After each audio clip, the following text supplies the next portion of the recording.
The death of Yahya Sinwar, Hamas's military and political leader, marks a major turning point in the ongoing conflict in Gaza. With his departure, questions are arising about the future of Hamas's leadership and the broader geopolitical consequences of the region. Sinwar was seen as a key figure in shaping Hamas's military policies and resistance strategies. Now new leadership is set to emerge and the power dynamics within Gaza could shift significantly. In this special coverage, we explore what lies ahead for Gaza, the potential leadership successors, and the opportunities and challenges for ceasefire negotiations.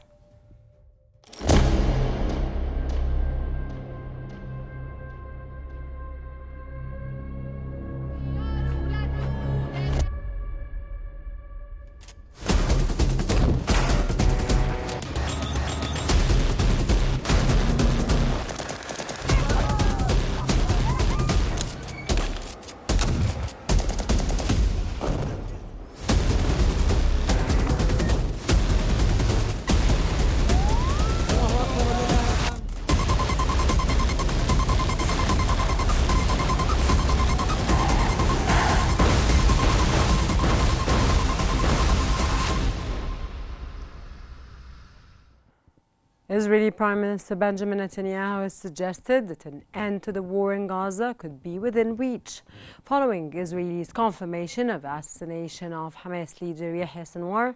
Netanyahu stated that Sinwar's death, along with that of other leaders from Hamas and Hezbollah, may open the door to peace in the Middle East.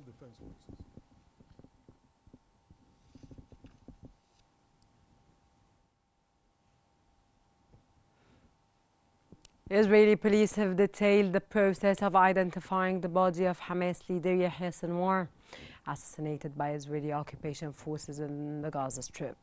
Assistant Commissioner, Commander of the Police Forensic Unit, has stated in a video that after the army provided photos of Sinwar's teeth and body samples, police dentists and Israel's Institute of Forensic Medicine compared those to Sinwar's information in the database. Sinwar had spent over 2 decades in an Israeli prison, undergoing several medical procedures, some of which were described as life-saving by the doctors who performed them.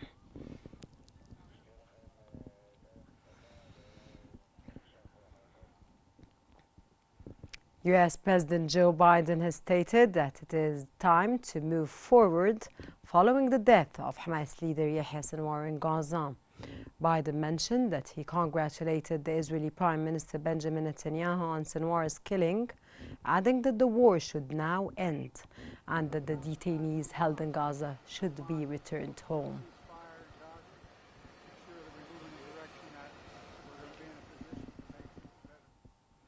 The US military has affirmed that its forces were not involved in the Israeli occupation and operation that assassinated Hamas leader Yahya Sinwar. However, Pentagon spokesperson Air Force Major General Patrick Ryder stated that the United States intelligence had aided Israel in identifying the Hamas leaders involved in the abduction of detainees last year. High-altitude area defense battery represents the United States' unwavering, enduring, and ironclad commitment to Israel. U.S. Vice President Kamala Harris has called Israel's killing of Hamas leader Yahya Sinwar a step towards progress.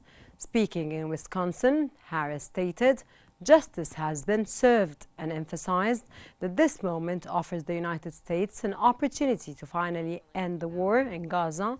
She added, "It is time for the day after to begin." American blood on him. French President Emmanuel Macron has called the assassination of Hamas leader Yahya Sinwar a turning point. Speaking at a press conference following an EU summit in Brussels, Macron urged that this moment should be used to free all detainees and bring the war to an end.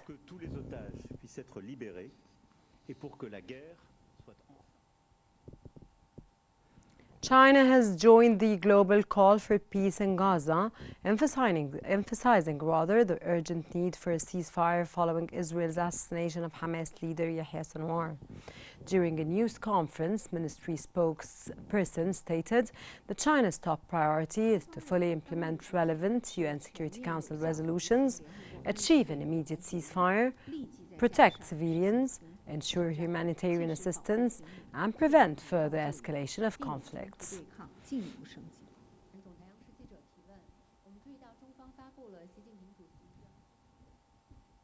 European Commissioner President Ursula von der Leyen stated that the assassination of Hamas leader Yahya Sinwar significantly weakens Hamas.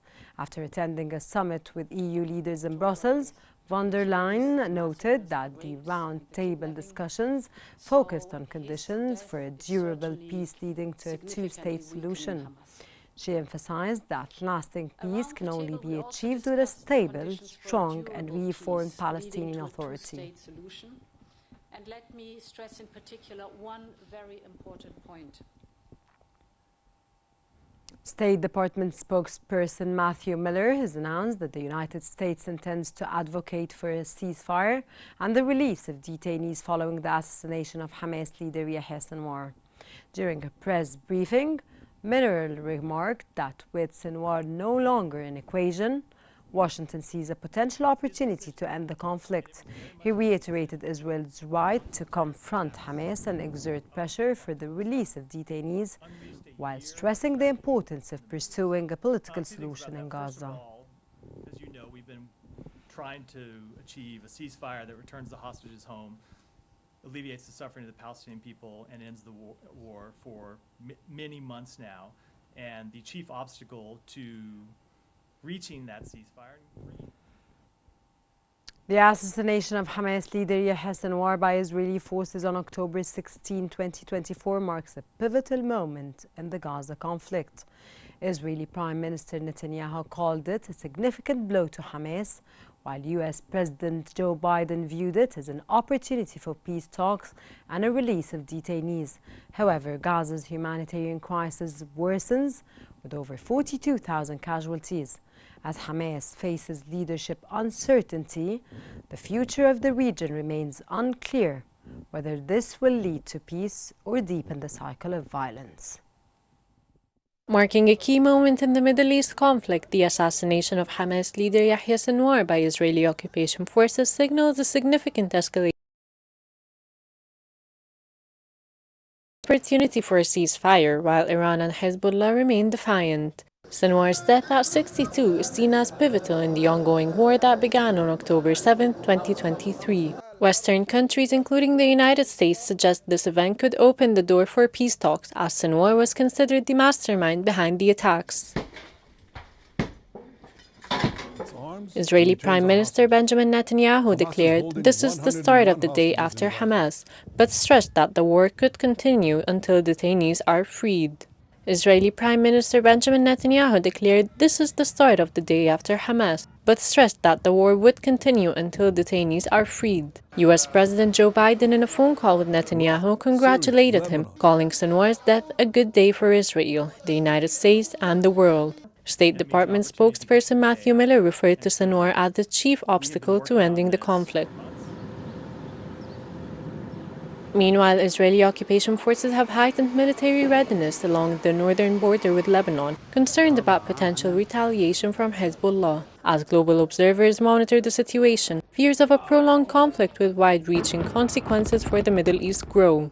Both sides remain on high alert, and the international community is urging restraint to avoid an all-out war. Diplomatic efforts are ongoing, but the region's volatility continues to present significant risks.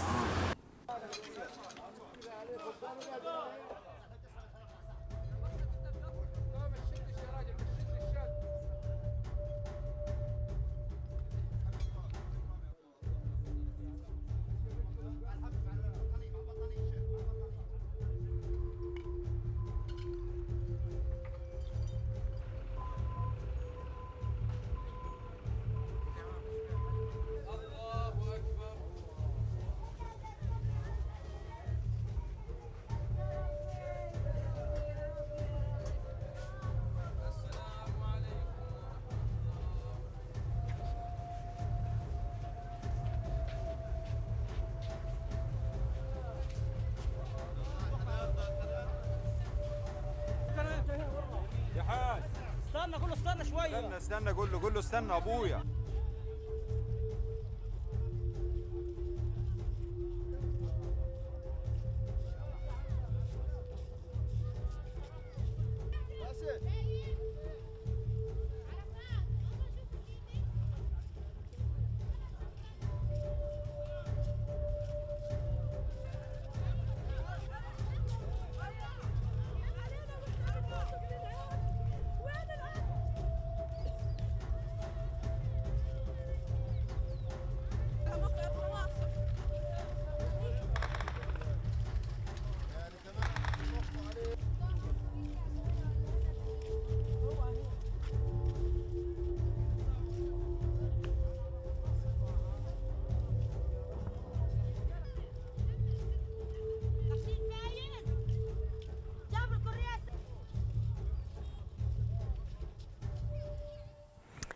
Short break due to technical problems, and we'll be back again. We're still continuing our special coverage, and joining us to discuss these developments is Ahmed Azm, an associated professor of international relations and a member of the PLO Central Council. A very good day, sir, and it's a pleasure to have you with us to provide us insights on how this change could affect the Palestinian political landscape. We're also joined by Dr. Nourhan al-Sheikh, a professor of political science at Cairo University, who will also offer us a broader regional perspective on the implications of Sinwar's death for Gaza and the international community's role in the conflict. And we start off with Ahmed Azm. A very good day, sir, and it's a pleasure to have you both with us on our special coverage today. Yahya Sinwar leadership of Hamas was marked by a strong military approach. With this, sir, with his passing away, what shifts can we expect within the organization, and do you see an immediate contender for leadership who could continue or possibly change Hamas's current strategy?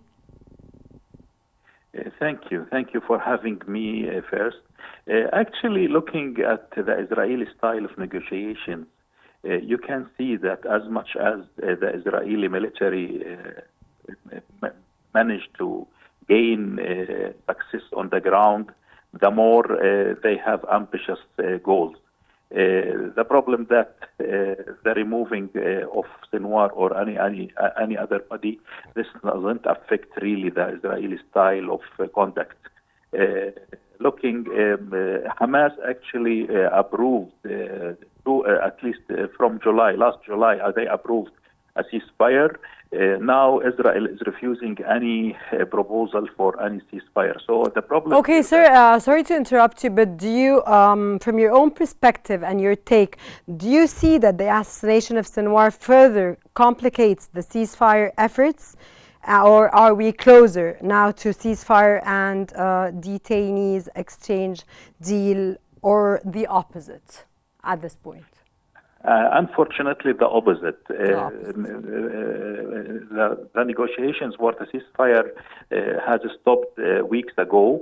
Now all the discussions and all the negotiations is asking the Palestinians to accept a new deal among themselves. Netanyahu policy now is refusing any agreement with the Palestinian side. Israel wants a new administration, a very modest type of administration inside Gaza, and refusing to deal with the Palestinian Authority, with the PLO, with Hamas, with any Palestinian counterpart. This is the major problem now. I think the removal of Sinwar can maybe, for some international capitals, seen as an opportunity, but actually to have any opportunity, there is a huge pressure must be applied to Netanyahu and to the Israeli government in order to change their policy, because the policy in Gaza is a full genocide and a total ethnic cleansing. So therefore, actually, the killing of Sinwar doesn't really affect the policy of the Israeli policy and Israeli goals and target in Gaza. Only international pressure and pressure on the ground can make a difference.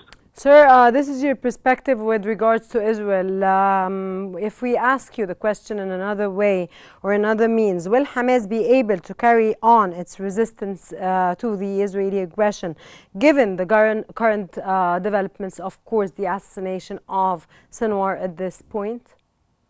Sure, Hamas have a huge loss, not only with Sinwar, even before Sinwar, there is a lot of change in its power decrease all the time. So, sir, you read that there is a vacuum in Hamas now? I don't think so. Sinwar came to power only a few months ago. Hamas has the experience since 1992 at least of her leadership eliminated. If you can count at least 10 leaders eliminated by Israel since 1992, and all the time they can manage to replace him quickly. Sinwar is very important in terms of his role in Gaza. It's a very huge, devastating strike inside Hamas. It's sure it is not a simple thing, but at the same time, I don't think this will be the major turning point, because again, for a while now, Hamas is accepting ceasefire, and I think now Hamas will be more ready also actually by the killing of Sinwar to accept the ceasefire. The problem is the other side accepting things. I think a pressure must be not only on Israel, also on getting a Palestinian internal unity between PLO and Hamas. This can change the landscape.